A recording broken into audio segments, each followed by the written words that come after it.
After arriving in style on a 5-hour bus ride from Bangkok to Trat, we met up with some local friends before boarding a ferry to check out 3 individual islands in the eastern Gulf of Thailand. Strangely, these islands are often overlooked by tourists. The journey from Trat is only 30 minutes, and we're on our way to our first island in the chain, Ko Chang. Ko Chang is huge, hilly, and is nicknamed Elephant Island based on its headland. The majority of its beachside accommodations are located on the west, called White Sand, which is roughly a 15-minute ride from the pier.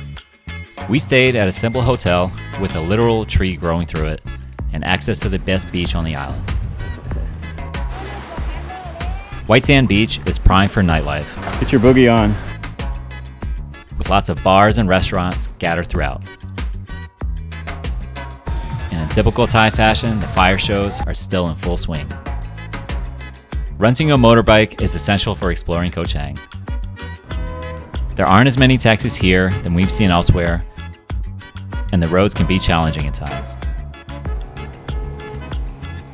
Inclines are quite common, sand and rain can make the curves very slick, and there are times that monkeys and the occasional peacock might also interfere. Just watch your speed, always wear a helmet, and you'll be fine. Lonely Beach. Unfortunately, Lonely Beach, the island's party capital, was mostly shut down due to the pandemic, and we didn't get a chance to experience it. We did, however, try a Thai barbecue buffet, which is just an insane amount of seafood, meat, and vegetable options, all lined up on a grill and then mixed as a broth. The Fisherman's Village, down on the south end of the Ko Chang, is where you can find a variety of cheap goods and some of the freshest seafood on the island. Okay. And El Barrio is a good spot for Latin cuisine and spirits. Cheers. Street food is, once again, pretty common near White Sands, where we dared to try the famous smelly fruit known as durian.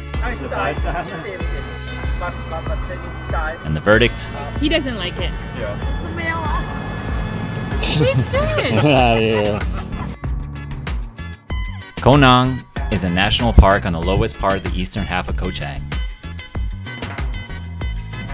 It's only accessible by water, and the only way we were able to get there is by renting a pretty dingy kayak and paddling over.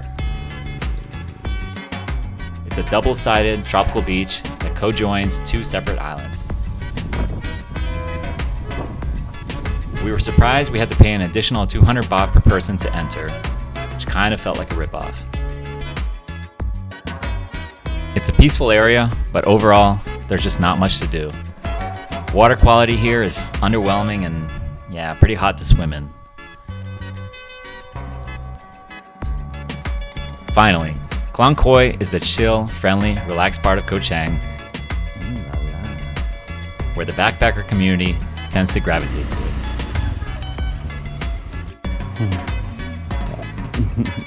It's got less of the commercialism than, say, White Sands, and it's a good place for anyone looking to unplug from the mass crowds. As a small bonus, it's also the site of the now famous abandoned cruise ship hotel. That's it. Bye, Ko Chang.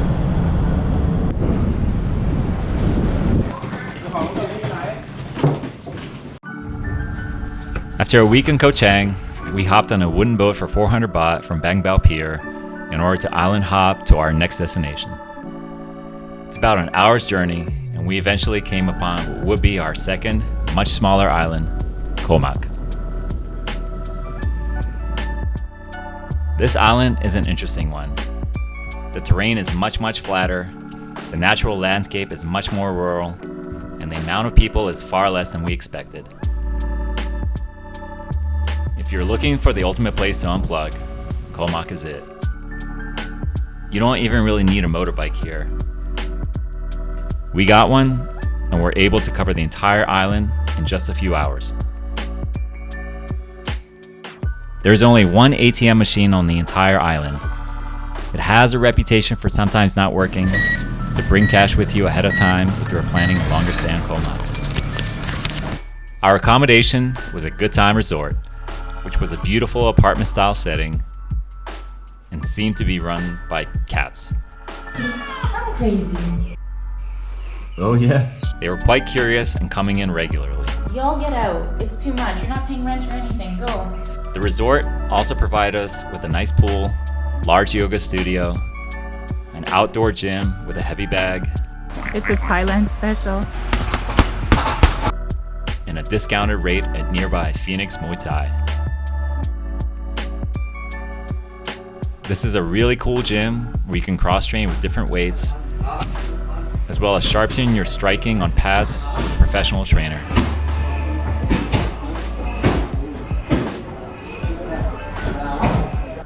Light sparring is also an option, and if you're a Muay Thai addict like me, this is your calling.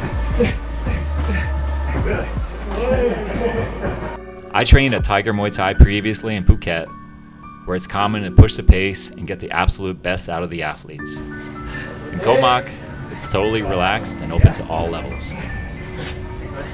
One thing we found really cool in Koh Mak are these yellow trash bins. Trash hero. These trash hero bins are a simple and effective way of encouraging people to keep the island clean with good karma in return. I'm so stoked to see this and hope it takes shape in other developing countries of the world. These are some of the recommendations to eat at on the island. Food options can be a little limited here, but our dishes were all delicious and prepared fresh from the kitchen, with Western options to boot. We loved our simple life in Koh Mak, and after a week, we're ready to move on to our final island in the chain. Getting on our beloved wooden ferry was, for lack of a better term, testing.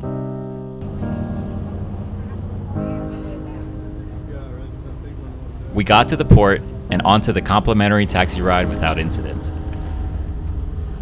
Our third and final homestay was Ko Kut, which was, without question, our favorite island on the whole excursion.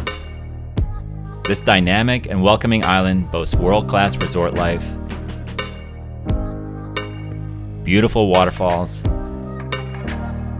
and a sense of pure freedom like none other. Riding a motorbike here is pure joy, and it's an incredible experience to discover every square inch of this island. We stayed at Swan Nai Resort for 2 amazing weeks. Coconut welcome drink. So lovely. It was a simple bungalow setup, surrounded by lush jungle and well-maintained surroundings. We chose this place because it was right in the middle of 2 must-visit locations on the island, Bang Bao and Klong Chau Beach. To get to Bang Bao, head along the perimeter road and take a bamboo-lined tunnel road until you reach a parking area near the To The Sea resort. Walk down the staircase along the path to a nearby pool, beachside restaurant, and pristine natural beauty of the Bang Bao Cove.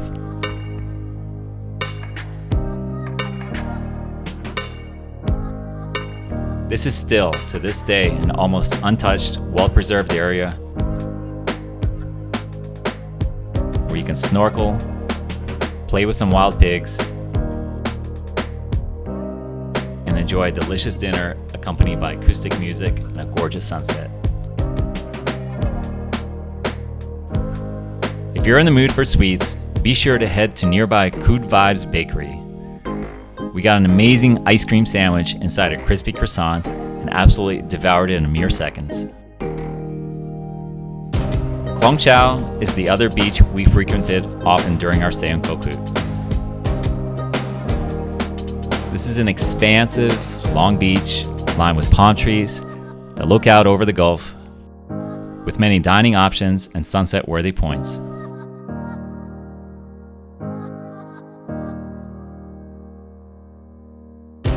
Just nearby is Good View Ko Kut.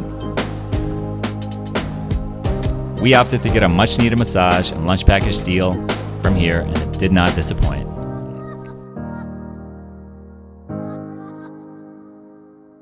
For my birthday, we took a snorkel trip around Ko Kut. Birthday boat trip.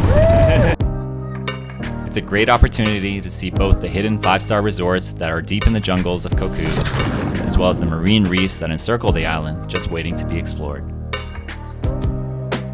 The cost was around 1,000 Thai baht and well worth the price. Speaking of water, There are 3 incredible waterfalls in Ko Kut that are absolutely worth checking out. The first and most popular is Ko Chang. This picturesque, 2-tiered waterfall is perfect for swimming, base trekking, and even jumping off nearby trees if you're into it. But be warned, after a day or 2 of rain, this place becomes its own raging river, capable of taking you out to the ocean. The second waterfall is way deep in the forest, called. It's far less frequented than Ko Chang and definitely off the beaten path. After a short hike down, this waterfall opens up with a perfect bowl-shaped rock formation to invite visitors to swim in the natural pool below. As an added bonus, there's a towering Mak Island banyan tree nearby the waterfall, which is said to be over 2,000 years old and is absolutely worth checking out. Lastly, the third waterfall requires a little bit of a drive back. It's another short hike down until you reach Klong Yai Key. This geometrically sound waterfall is perfect for climbing and is a hit with the local kids, as well as some overly exuberant adults.